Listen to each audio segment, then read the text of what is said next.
আজকে অনেক সকাল সকাল উঠে অনেক দিনের একটা সুপ্ত ইচ্ছা পূরণ করবার জন্য ঠাকুরকে সেবা দিয়ে বেরোচ্ছি।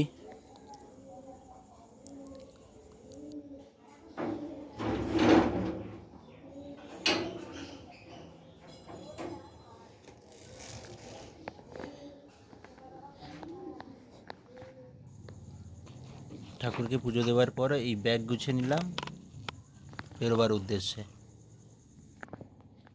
এই গাড়ি নিয়ে বেরিয়ে গেছি, তো কিছু সময় আগে বৃষ্টি হয়েছিল, দেখো বন্ধুরা রাস্তায় কত জল জমেছে। তো এখন শিয়ালদাহতে পৌঁছে গেছি। তো আমার সেই সুপ্ত ইচ্ছাটা যে কি তোমরা সচক্ষেই এক্ষুনি দেখতে পাবে। এই এসে গেছি সেই সামনের গীতা প্রেস।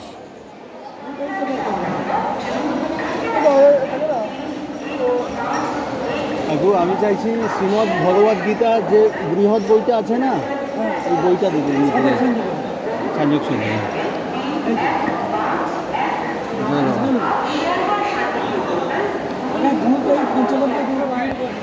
তাহলে কাকু এটা হলো 4.5, এটা হলো 200, এটা রেখে পড়বার জন্য এই কার্ডটা। এটাকে কি নাম বলে? ব্যাসাসন। ব্যাসাসন, আচ্ছা। তো তাহলে হয়ে গেল 750। আর কি বলছিলাম, এই ধূপ যেগুলো আছে, ধূপ ধুনুধূপ নাও, জ্বালাবে ভালো। ধুনুধূপ একটা প্যাকেট নিলে তোমার লাভ 150 টাকা। প্যাকেট বলতে? 12টা প্যাকেট থাকে। প্যাকেট বলতে কোনটা? মানে খুচরো নিলে 180 পড়ছে। আচ্ছা 12 টাকা। আর যদি প্যাকেট নিয়ে নেবে ওটা 30 টাকা, 150 টাকা। তো 12টা প্যাকেট। সেটা কোনটা? ধুনুধূপ এই যে নিয়ে গেলেন, এটা ভালো গন্ধ, আমরা জ্বালাই তো। এই দেখো মোটা মোটা করে। একটা জ্বালালে আধা ঘন্টা যাবে। আধা ঘন্টা যাবে। একটা প্যাকেটে কত পিস থাকে? 10 পিস। 10 পিস। এইটা হচ্ছে 150 টাকা। দাও ওটা। তাহলে এই যখন পাঠ করবো তখন ওটা পরে নেবো, জ্বালিয়ে দেবো ওটা। একটা নিয়ে নিলে বেশ চললো রাউন্ড এক মাস। ঠিক আছে। এটা তোমার 12 10 120 পিস। তাহলে 120।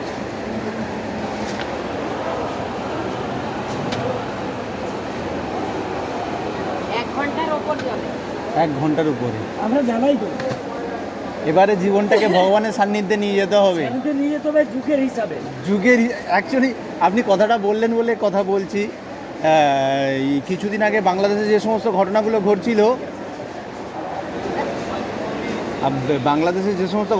ঘটছিল, সেই হিসেব করে আমাদেরকে নিজের স্টেবিলিটি তো দরকার, আমাদের হিন্দু সনাতন ধর্মের রক্ষা তো দরকার। তো এবার সবাই যদি বলি ও রক্ষা করবে, সে রক্ষা করবে, তো রক্ষাটা কে করবে? এই তো দেখো তো, একটা অন্যায় হয়ে গেল, তাই নিয়ে বিচার চলছে। তো এটা ছাড়লাম, তো আমাদের ধর্মের যে কথাটাই আসি। তো আমি এবারে 15 আগস্টে, আরে ওরাই তো ধর্মটাকে নষ্ট করে দিচ্ছে সব। তুমি দেখো তো আমাদের বাঙালিদেরকে কত দস্তুবিদস্ত করছে। হ্যাঁ 100 বার। এখানে এসে সব ভরে যাচ্ছে, হিন্দু ধর্মটাই নষ্ট করে দিচ্ছে। এবার ভগবানের সান্নিধ্যে আমাদেরকে এগোতে হবে। তো যেটা বলতে গেলাম, এবারে 15 আগস্টে আমি সে ওপরে ছাদে মাইক টাঙিয়ে দিয়েছি। তোরা আজান শোনাস, আমি তোদের শাঁখের ধ্বনি শোনাবো, আর শ্রীমদ্ ভগবদ গীতার একটা শ্লোক শোনাবো, এই উদ্দেশ্য করে করেছি। তবে পাশে পাশে হিন্দু যে সমস্ত মানুষগুলো আছে, ঘুমের ডিস্টার্ব হচ্ছে, এই হচ্ছে, মানে মানুষই চাই না আমাদের ধর্মটাকে যাতে রক্ষা হোক, এটা চাই না সাধারণ মানুষ, আমাদের হিন্দুর মানুষগুলো। কিছু কিছু লোক আছে, তো খারাপ লাগে বড়। তুমি ওইখানে যদি একটা মেলোডি করে দেবে না, দেখবে লোক ভর্তি সব যেগুলো অপারেশন করছে চলে আসবে। আরে শোনো, যুগের হিসাবে এইসব না হলে ভগবান আসবে না। ভগবানকে তো আবার জন্ম নিতে হবে। শ্রীরামজির অবতারের স্বরূপে একদম। কলকি অবতার, এবার তো কলকি অবতার আসবেন, উনি তো বলেছেনই। কলকি অবতার কেমন আসলে ছবি দেখেছো?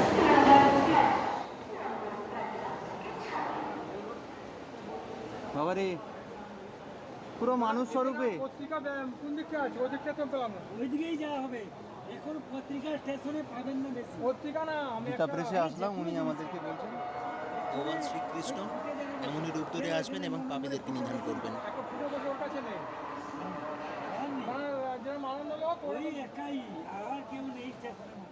তো বাড়িতে এসে গেছি, গাড়ি রেখে মন্দির খুলছি এবং শ্রীমদ্ ভগবদ্ গীতা, যে ভগবান শ্রীকৃষ্ণের মুখ নিঃসৃত বাণী, তো সেই মহান গ্রন্থটাকে যথাযথ স্থানে প্রতিস্থাপিত করছি।